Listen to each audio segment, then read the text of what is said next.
principios a igual protección. No habrá discriminación por motivos de nacionalidad, credo político, religión, raza, sexo, origen, posición económica o condición social. Los extranjeros tienen los mismos deberes y derechos que los nicaragüenses. Esta es una disposición contenida en todas las demás constituciones centroamericanas y lo encontramos en el artículo 3 de la Constitución salvadoreña. Hoy en día, aproximadamente el 3% de la población mundial reside fuera de su país de origen, lo cual refleja un alto índice de migrantes internacionales.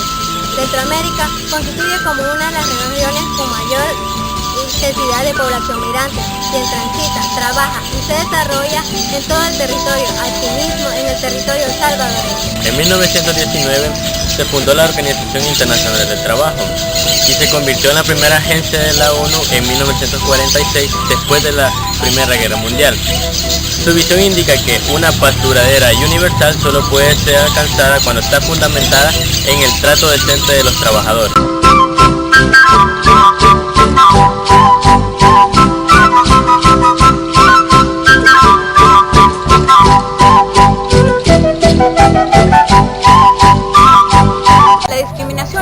Sí existe en nuestro país como en cualquier otro país del mundo, considerando que las empresas de nuestro país le dan un 90% de empleo a nuestros trabajadores nacionales, dejando con un 10% a estas personas que vienen de otro país. Sí existe discriminación laboral para los migrantes en El Salvador, ya que se les hace muy difícil ingresar a este nuevo modo de vida, por la diferencia de idiomas de sus países de origen, el cambio de cultura. La discriminación laboral sí existe hacia las personas migrantes.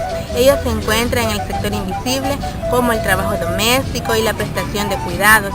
Tenemos que tener en cuenta que las leyes de nuestro país no los protegen, no tienen un salario justo y también no tienen prestaciones laborales. Yo creo que en nuestro país existe la discriminación laboral, debido a que los inmigrantes hermanos vienen en busca de una mejor vida, pero en cambio se encuentran con los trabajos más vergonzosos y menos remunerados. No existen igualdades de empleo para los inmigrantes, ya que ellos no conocen ni hacen valer las leyes que les amparan. No tienen la misma oportunidad que los trabajadores nacionales, y es que hay una gran desventaja, y esta desventaja es que no cuentan con los documentos necesarios. Muchas veces estos son los que cuentan con salarios más bajos y cumplen las tareas más difíciles, y si estos reclaman son amenazados con llamar a migración para que los deporten. No cuentan con las mismas oportunidades que los trabajadores nacionales, por la misma razón de no estar documentados.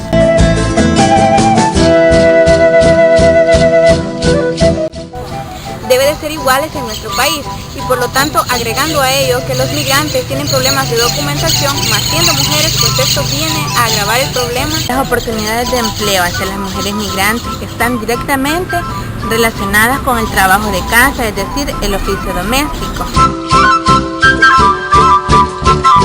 El 1 de julio de 2003 entró en vigor la Convención Internacional sobre la Protección de los Derechos de los Trabajadores Migrantes y sus familias, que tiene como objetivo general impedir o eliminar la explotación de los trabajadores migrantes. En la Convención se identifican a los trabajadores migrantes y sus familias como personas vulnerables ante una situación global.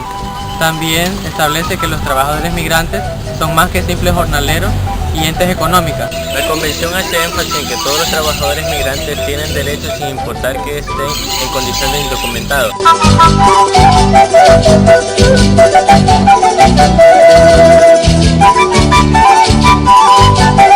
El Instituto Interamericano de los Derechos Humanos afirma que se requiere analizar el por qué hay un abismo entre el discurso y la realidad, ya que el hecho de dar cumplimiento a las responsabilidades que los países centroamericanos realizan para la protección de los derechos de los trabajadores ha creado una problemática que en algunos casos ha llegado a ser de emergencia humanitaria.